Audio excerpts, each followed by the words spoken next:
Hi friends, welcome to our channel. నమస్తే అండి. ఈరోజు టాపిక్ వచ్చేసి వైఎస్ఆర్ చేతకు సంబంధించి ఈరోజు మనకి ఉదయం 11 గంటలకైతే అనకాపల్లి జిల్లాలో మనకి వైఎస్ఆర్ చేతకు సంబంధించి 45 నుంచి 60 సంవత్సరాల మధ్యలో ఉండే ఎస్సీ ఎస్టీ బీసీ మైనార్టీ మహిళలు ఎవరైతే ఉన్నారో వారందరికీ ఈరోజు అయితే అమౌంట్ అయితే జమ చేయడం జరుగుతుందండి, 18,750 రూపాయలు. సో వాటికి సంబంధించి ఫుల్ డీటెయిల్స్ ఈ వీడియో మీకు ఎక్స్ప్లెయిన్ చేస్తాను. సో ప్రజెంట్గా ఇక్కడ 2 అప్డేట్ అయితే ఇవ్వడం జరిగింది. సో గతంలో వీడియో పింఛన్ తీసుకుంటున్న వాళ్ళకైతే ఎలిజిబుల్ చేయడం జరిగింది. ప్రజెంట్గా వైఎస్ఆర్కి సంబంధించి ఈ సంవత్సరం అప్లై చేసిన వాళ్ళకి ఇనెలిజిబుల్గా అయితే ప్రకటించడం జరిగిందండి. సో దానికి సంబంధించి పూర్తి డీటెయిల్స్ అనేది మనకి రాష్ట్ర ప్రభుత్వం నుంచి ఇవ్వలేదు. చాలామంది నాకు కామెంట్ చేయడం జరిగింది, సో గతంలో మేము అప్లై చేసినాము, సో వీడియో వాళ్ళకి వస్తుందా లేదని చెప్పేసి.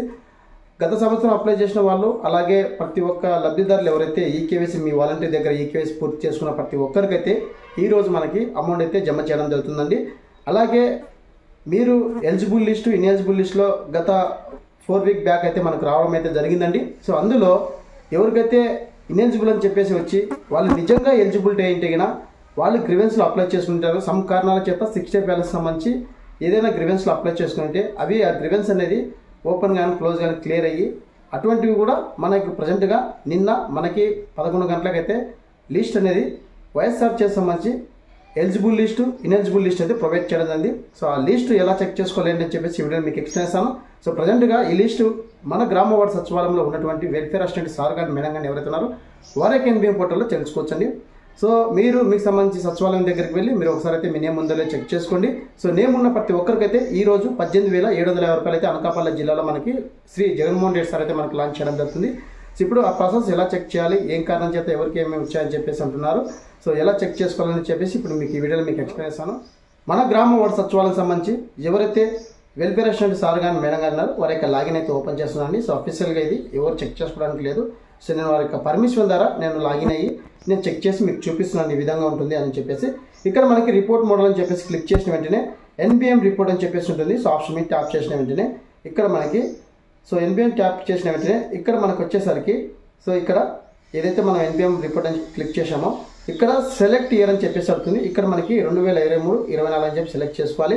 సెలెక్ట్ చేసుకుని ఇక్కడ స్కీమ్ అనేది సెలెక్ట్ చేసుకోవాలి. సో మనకి సంబంధించి ఇప్పుడు ప్రజెంట్గా వైఎస్ఆర్ చేత కాబట్టి సో వైఎస్ఆర్ చేత అని చెప్పేసి మనం సెలెక్ట్ చేసుకోవాలి. సెలెక్ట్ చేసుకుని ఇక్కడ మన యొక్క సెక్రటరీ అయితే సెలెక్ట్ చేసుకోవాలి.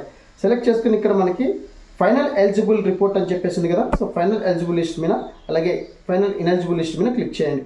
ప్రజెంట్గా నేను ఇనెలిజిబుల్ లిస్ట్ మీద క్లిక్ చేస్తున్నాను. సో ఏ కారణం చేత వాళ్ళకు ప్రజెంట్గా పేర్లు రావాలని చెప్పేసి ఇక్కడ క్లియర్గా మనకు మెన్షన్ చేయడం జరిగిందండి. సో ఇక్కడ చూడండి మనకి ఇక్కడ సో లబ్ధిదారు యొక్క బెనిఫిషియరీ యొక్క పేరు, వారి యొక్క ఆధార్ నెంబరు, వారి యొక్క ఏజు, క్యాస్ట్, అలాగే మనకి సిజిఎస్ నెంబరు, రీజన్ అనర్హత గల కారణాలు అనేది ఇక్కడ మెన్షన్ చేయడం జరిగింది. సో ఇక్కడ మీకు చూపిస్తానండి అనర్హత కారణాలకు సంబంధించి. So ineligible for the scheme guidelines, ineligible as for the scheme guidelines. So వీళ్ళకి స్కీమ్ సంబంధించి కొన్ని గైడ్లైన్స్ అనేది ఎలిజిబుల్లో ఉన్నారని చెప్పేసి రావడం. అలాగే ఇక్కడ మనకి 45 సంవత్సరాల కంటే తక్కువ ఉన్నందువలన వీళ్ళు అనర్హత అని చెప్పేసి ఇవ్వడం ఉంది. అలాగే ఇక్కడ మనకి మరొకరికి కూడా ineligible as per the scheme guidelines, ineligible as per the scheme guidelines అని చెప్పేసి ఇవ్వడం. సో ఇలా అలాగే ఇక్కడ మనకి కొంతమందికి ప్రభుత్వ ఉద్యోగం చూపించి రావడం. అలాగే ఇక్కడ మనకి విద్యుత్ వినియోగం సగటు 300 యూనిట్ల కంటే ఎక్కువగా ఉన్నందువల్ల అనర్హులు అని చెప్పేసి రావడం జరిగింది. అలాగే ఇక్కడ కుటుంబంలో 4 చక్రాల వాహనం ఉన్నందువల్ల వీళ్ళు అనర్హులు అని చెప్పి రావడం జరిగింది. అలాగే ఇక్కడ కుటుంబంలో ఒక అవుట్సోర్సింగ్ ఎంప్లాయీ ఉండాలని చెప్పేసి అలాగే మనకి 12,000 అంటే మనకి లిమిట్ 10,000 అనేది ఇవ్వడం జరిగింది. సో అంతకంటే ఎక్కువగా ఉందని చెప్పేసి ఇక్కడ అనర్హత రావడం జరిగింది.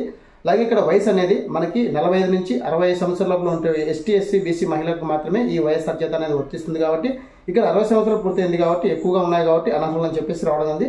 అలాగే ఇక్కడ లబ్ధిదారు మరణమే అని చెప్పేసి రావడం జరిగింది. సో ఇన్ కేసు ఇప్పుడు మనం అప్లై చేసి గతంలో ఇప్పుడు డెత్ అయింది కదా మరణం అని చెప్పేసి రావడం జరుగుతుంది.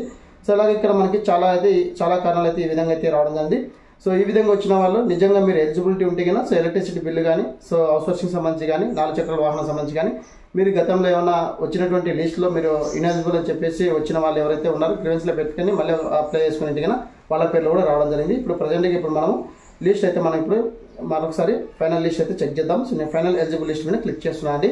సో క్లిక్ చేసి ఇక్కడ మనకి ఫైనల్ ఎలిజిబుల్ లిస్ట్ అయితే రావడం అవుతుంది. ఇక్కడ చాలా ఇంపార్టెంట్ మీరు తెలుసుకోవాల్సింది ఎన్పిసిఐ స్టేటస్ లింక్. సో మీ యొక్క బ్యాంక్ అకౌంట్కి అనేది ఎన్పిసిఐ స్టేటస్ లింక్ అనేది ఉందా లేదా అని చెప్పి చెక్ చేసుకోవాలి. సో ఇక్కడ మనకి ఎన్పిసిఐ స్టేటస్ అనేది చాలా ఇంపార్టెంట్ అండి. సో ఇట్లా యాక్టివేట్ ఉంటే కన్నా మీకు ఈ రోజు 18,750 రూపాయలు అయితే అమౌంట్ అయితే జమ చేయడం జరుగుతుంది. సో అమౌంట్ సంబంధించి పేమెంట్ ఏ విధంగా చెక్ చేసుకోవాలి, ఎలా చెక్ చేసుకోవాలని చెప్పేసి నెక్స్ట్ వీడియో మీకు పోస్ట్ చేస్తాను. సో ఈ విధంగా మనకి ప్రతి ఒక్కరికి యాక్టివేట్ అని ఉండాలి. సో ఇన్యాక్టివేట్ ఉంటే కన్నా సంబంధిత బ్యాంక్ ఏదైతే ఉందో ఆ బ్యాంక్ దగ్గరికి వెళ్ళి మీరు యాక్టివేట్ చేయించుకోండి. సో 1 వీక్లో అమౌంట్ అయితే పడుతుంది, ఎటువంటి ప్రాబ్లం లేదు.